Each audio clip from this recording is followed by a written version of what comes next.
Hi, I'm Rowan. And I'm Calvin. And you're watching episode 16 of In the Zone Season 2. This is In the Zone. Guess what? Today, with this episode, this marks one third of the way through the whole Twilight Zone. So, not bad. You know, 1/3. We haven't quit yet. Two more thirds to go. Yeah, just 2 more thirds. And so today we'll be talking about a penny for your thoughts. We'll be spoiling the whole thing. So, if you don't want it spoiled, you should probably check it out beforehand. Lots of ways to do that. Hulu, IMDb, Netflix, etc., the usual. etc. You could get it from your local library. Yes. So we start out, there's this guy selling papers. He's like, papers for sale. So did you recognize the main character who comes up? Hector B. Poole, he's our main character. Did you recognize from any other Twilight Zone He looks episode? so familiar, but I just couldn't put my finger on it. Do you want to know? Sure. He was in the Purple Testament.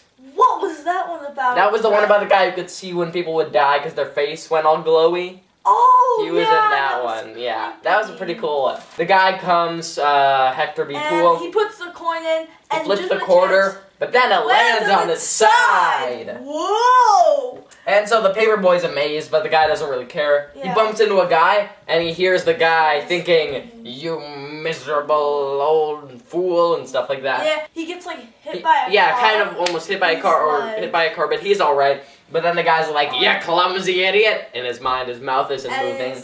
And so Hector's confused. What's going on here? This is a really fast-moving episode. Like, this happens right away. Yeah, like, he just flips the coin, and then all of a sudden... That's what I love about it. I love fast-moving stuff. It's pretty cool. Fade to black. Then he goes over to the bank where he works, and he hears this guy, his boss, Mr. Bagby, is talking to like his like mistress, and he's like, "Oh, Felicia, I'll see you this weekend. My wife must never know." He's having like an affair, obviously. Right. He goes over to the boss, tries to explain why he's late, and Bagby's like thinking, "You think he's gonna hold the wire forever?" Because he's still on the phone with her. Yeah. And but then Poole like kind of responds to the thoughts, you know? And the guy's like, "What? I wonder if he knows about Felicia. I've been so careful." Then basically, he goes and listens to other thoughts. Yeah, there's this one guy who's like, the Brooklyn Dodgers they aren't good. There's this one, like this blonde woman with some money, and then he can't hear her thoughts. Oh, that's hilarious. And she's all smiling. She's like... Yeah, he does hear one woman who feels sorry for him. She's like, "Oh, poor Mr. Poole. Everyone's so mad at him. He does all the work." He meets this guy, Mr. Sykes. So Mr. Sykes talks about how he's going to take this business loan, but he's thinking, "And I'll spend the money gambling on horses." Yeah. At this point, Mr. Poole... is responding. But he understands. What confuses me is, at this point, he knows that he's hearing people's thoughts. Right. But why does he respond to them? It's just an automatic thing. Like, I might do it too. Like, if it's like they're talking, you sort of like... No matter what, you sort of start to respond, and then you're like, never mind. Yeah, I guess you're right. He's like, "Oh, wait." Yeah, that does make sense. Poole goes over to Bagby, and he's like, "This guy's gonna do this thing." But then Bagby's mad. He's like, "Why would you say that?"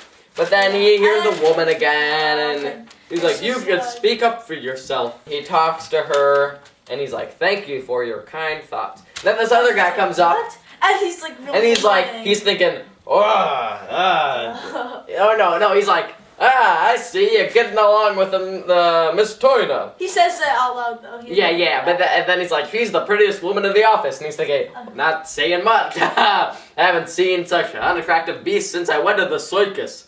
And so then Hector Poole just takes some water from the water cooler, just pours it on his head. He's like, "Hey, you did that deliberately." He doesn't like dump it on his head. He just goes. And he's like, "Ugh." But then the woman's thinking, "Oh, good for you. He had it coming." And then he hears this old man who's like, "They'll never know." He like goes back to his desk first, and he's like, "They'll never know." He like counts his money and he's like, yeah, he's like, at 4:30 p.m. I'll go into the vault as I always do, but no one will suspect a thing, and I'll be on a trip to Bermuda by nightfall.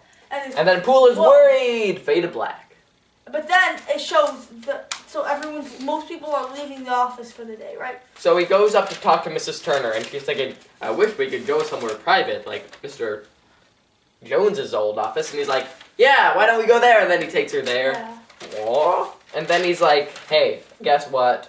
I have mind reading abilities." Yeah, and then she's like, Just thinking like he's insane. Yeah, but then he like responds to a mind question like, no, I'm not insane. And so he tells her about Mr. Smithers' plan, and he's like, well, report it. But then he's like, I'm worried because what if I'm wrong? I don't think I would have that problem because why would he be wrong? It's not like it was an old man's voice he heard, an old man's thoughts, and I don't know what the risk there would be. So he goes over to his boss, Mr. E.M. Bagby, and he says, you lost the Ajax cement account, which is the guy who's gonna go gambling, Mr. Sykes. He had Ajax cement, and he's like, you fool, you made us lose all that, blah, blah, blah.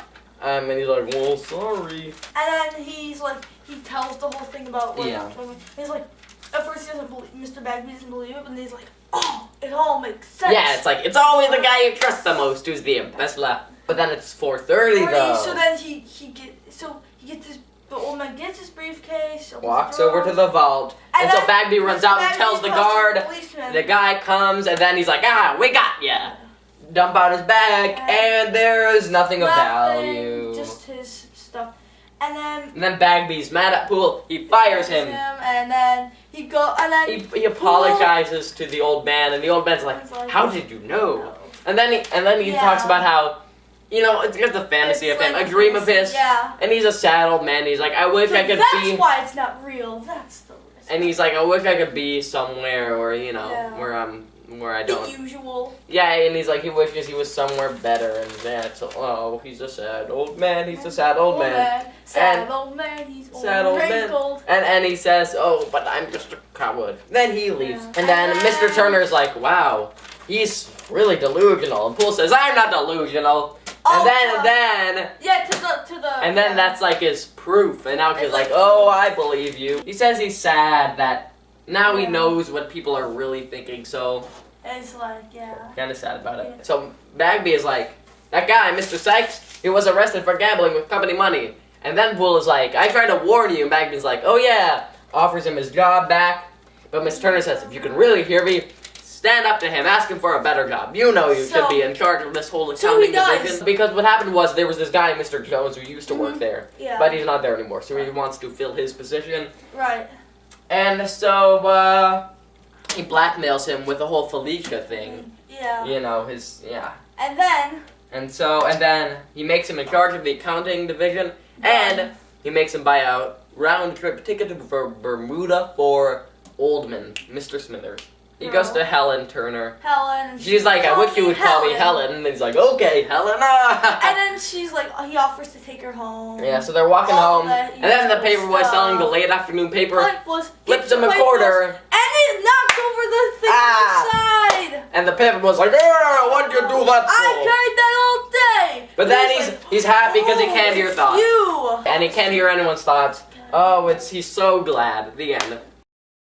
What I don't get, why is he so happy that he can't hear people's thoughts? I guess it was disappointing that he found out how mean people were towards him. No, and it's kind of annoying. It's like a ringing in his head. Yeah, but it's also like he just got a super sweet job. Annoying. It helped him. It definitely helped him more than it hurt him. I don't really get that. I don't know. There's a lot about this episode. I mean, it's just not a really good episode in my opinion. What? The story isn't strong. It sort of doesn't. It's just a weird. One of the best ones that I've seen. It's sort of a weird plot device that's like you flip a quarter and then when a quarter lands on its side, all of a sudden you have mind reading powers. That's just kind of weird I to like me. that. It's sort of the stuff that happens is kind of interesting. I guess. It really flies by. It's not boring. It's not that.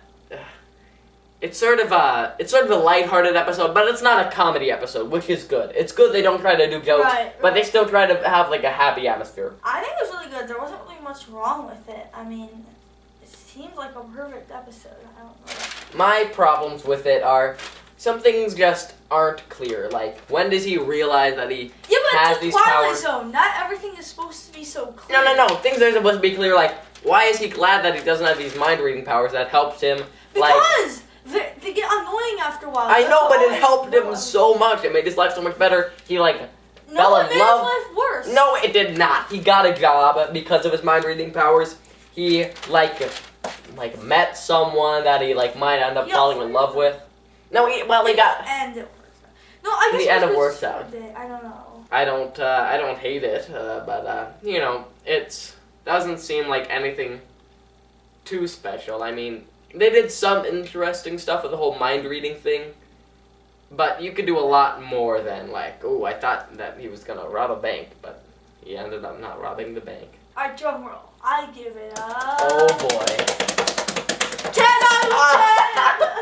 I haven't given anything a 10 in a while. I seriously, no, you gave a 10 to The Night of the Meek, which was like 5 episodes ago. I did? Yeah. What was that one? What was it about? It was about Christmas and Santa. The Night of the Meek and A Penny for Your Thoughts are not on the same plane.